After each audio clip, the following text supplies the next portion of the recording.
Well, welcome everyone. Good morning. Good morning. This is the greatest day, the greatest moment we've ever lived, isn't it? It is. I mean, we are It's so amazing blessed, day. and we don't have a screen today, so we're just going to use our own imagination. Yes. Well, we're spiritually speaking. We Just are my spiritually imagination. That's a song. Running away with me. Oh. Don't you love when you get a song in your head and you can't get it out? You know, I would only dare to tell you how many times that happens at any given moment in the day. I'm glad to meet somebody else that does that too. And I on sing all the time. Thursday afternoon, Wanda started singing "Celebrate," and so I've had that in my head. There is actually something you can do to get a song out of your head. Do you remember the Menon commercial? They say if you say "Bye Menon," the song will leave you. And I've done it so many times. Really? Okay. Well, that's a All right. That's a good one to That's a know. tip for the day. That's a good one to know. Menon. Well, we are so thrilled, touched, moved by the fact that our team has spent so much time into making this the best Pride Sunday ever. Last year, our service was viewed by, I don't know, hundreds of thousands of It people. was. It just Truly. went everywhere, and we were so blessed by that. But let me tell you, you are in for a treat today. You know, the root is to ask yourself not whether or not you're gay or transgender. I mean, that's important. All those things are necessary. But the deeper root is, am I willing to be me? Do I feel safe? Do I feel like I belong here on this planet? That's the story to ask yourself. Don't be so quick to discount like, well, I'm not any of those things. You know, I'm an ally for Pride, but I'm not any of those choices. Don't be so quick to say that. Yes. The deeper question is, are you full out and willing to be different? Absolutely. No matter who you are, that is the question. Am I free to be me? Am I willing to be me? And do I show up as me? So be you. That's what this month's all about. Reverend Jimmy, you said it something is. that actually made me think of my mother. My mother always said, I have never for 1 minute worried or been concerned that you were gay. I was more concerned that someone would hurt you. She says, of all the things, I was worried that someone would hurt you. And I had a loving family. I was very, very blessed. A lot of people don't, but I was very, very, very, very blessed to have a loving family. But the funny thing was, one time around the Thanksgiving table, I looked around the table, I had 7 gay cousins. It runs in families. I was like, my grandmother was just sitting in hog heaven in the middle of it. Sounds like a little DNA to me. Exactly. You know, well, one of the things I heard years ago when we talk about family secrets and people that aren't true to who they are, they say that often when a parent or a grandparent hasn't accepted their sexuality, it comes through in the child. Wow. So I don't know who to look at, but what I'm saying is it ran all the way down. It grabbed hold of me. I'm representing the family. But like you said, what's funny is I looked at our neighborhood. I think we had something in the water. And don't won't take name offense to that, names. folks. All right, I won't name names, but there was more than one from the same neighborhood. I always loved my grandmother. My grandmother, she looked like Queen Elizabeth. And she had the personality of Madam and Wadham. Remember Madam and Wadham the puppet? But she had a brother who apparently was probably gay, who was killed in an automobile accident in his late 20s. And she'd always say something like, it was so cute, you know how grandmothers are. She'd say, you always reminded me of my brother. You both were real particular about your hair. That's a cue. Or a clue. Yeah, a cue and a clue, and shaped you to do what you do today. And that, I love the thing of the path, you know, doing what you're doing today. It is. It's interesting to see when we look back with all that hindsight, we look back at ourselves young and we see that we played out generally what our life role would be. Because I can remember, you know, I love teaching. It's one of my passions. And I can remember playing with my brothers and sisters and a few cousins, and I would make them sit, and I would stand up like I was the teacher and teach them. You know, She does that to us now. Sit down, Reverend Richard and Reverend Temple. I am in charge. And she is 2 foot taller. And you're different how? I'm not different. See, that's what I'm saying. You're more of you. We love that about you. Played out into We love that exactly about you. what I love doing. Yes. Yeah, that's so true, so true.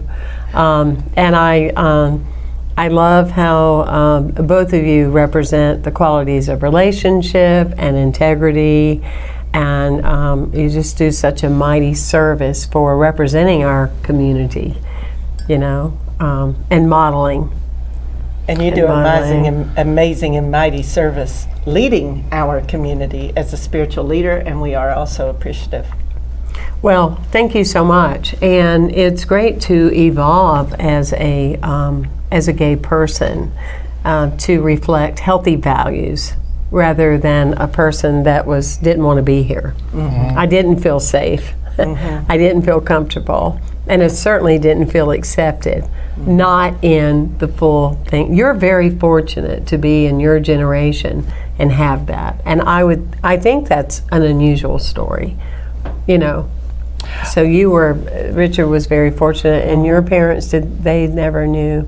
Well, then when you have kids and stuff like that, see, that kind of tells a different story. Mm-hmm. When you're like the old maid, you know, then people start adding a story together. Mm-hmm. But did your parents, were they supportive of you? They were when I finally came out. Okay. You know, other than that, it was always Kim's friend. Kim's friend's coming over for Thanksgiving dinner. Them. Yes. Yeah, them. Yeah. Yeah, So- we're going to have them. That's what they used to say about me. We're going to have them. Could you say some names, please? But my parents were very loving and supportive, and my sister is a widow, and she and her wife were together for over 30 years. Mm. And they right out of nursing school, they were together all their entire life. So, an amazing long-term relationship. That's beautiful. You know, you think didn't about know people that. also who are in ministry who have to be in the closet to be a minister, and we could say different denominations and slew of people who I have known who have remained so long in the closet just to remain in ministry. Yes. I can't wrap my head around that. Right. You know, because it's like, how can you be a minister inviting people to know that God loves you and you're okay just as you are, and you're the minister and you're not okay just as you are? Right. I do think there's an evolution. I think culture and society has something to do with it. And you all heard me this morning in the run-through that I had a couple of people in my ear when I first started here in a more homophobic community. This community was, you know it, and that, wanting me to do this for gay pride and this for gay pride, and I just turned red. I was like, oh no, we can't do that, But I know that it's evolution. But today in 2021, to be a minister in a pulpit urging people to be themselves, and you're in the closet in 2021, I can't wrap my head around We're that. wide open. That's just, And one of the things that is we have too much suicide. absolutely. We have too much lack of living. We have too many issues of people not being who they are, that if you are in a platform, please, share.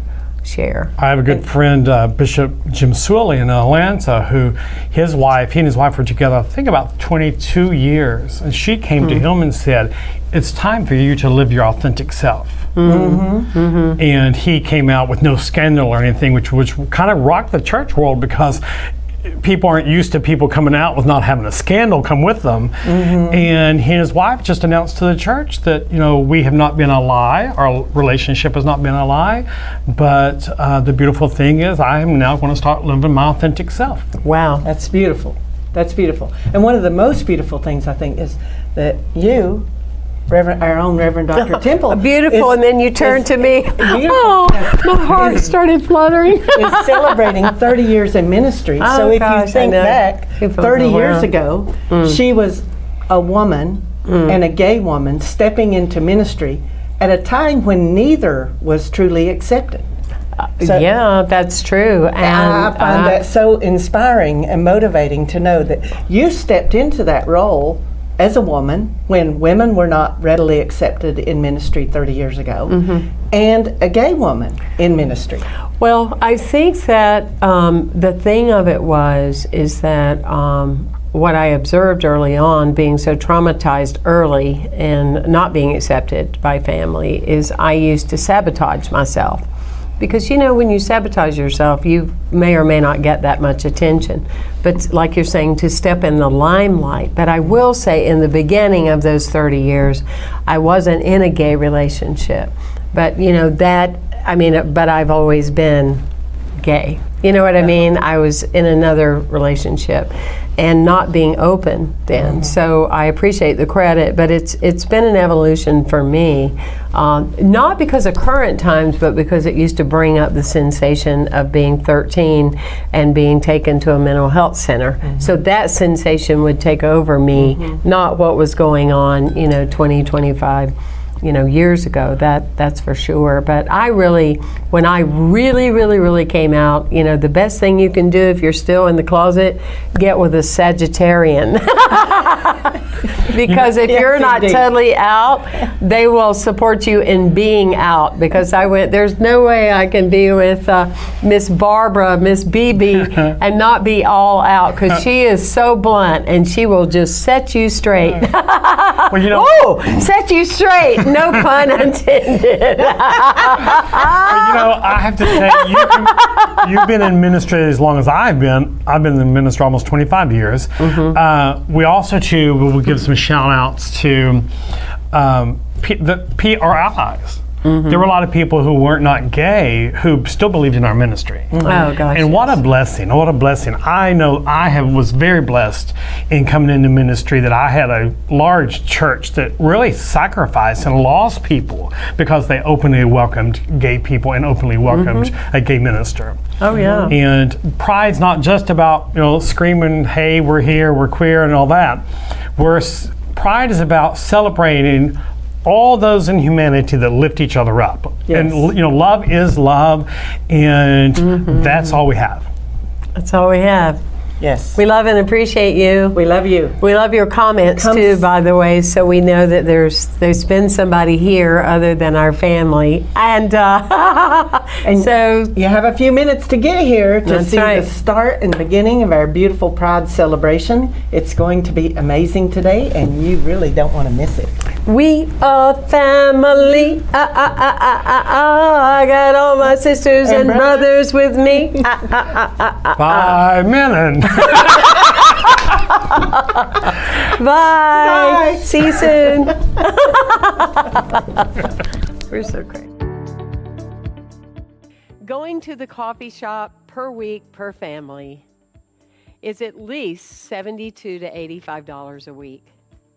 Therapy is $100 to $250 per week or per appointment. Dinner out is $65 to $110, and that doesn't even include the alcohol. Theater for entertainment, 2 people, $80 to $132, and that does not include the cost of dinner before. First Unity, a place, a beacon, a lighthouse, the heart of this city and the heart of this nation and of this country and of this world, teaching people to awaken and live their empowered and amazing selves. First Unity, that gives you food, spiritual food, that can transform you from the place you are to the place you long to be. First Unity, the teachings and the tools that allow you to let go of addictions and habits and things that are in your way, so you may be free, so you may fly, so you may live boldly and brave and loving right from the core of your heart. What is the value that you place upon such a place?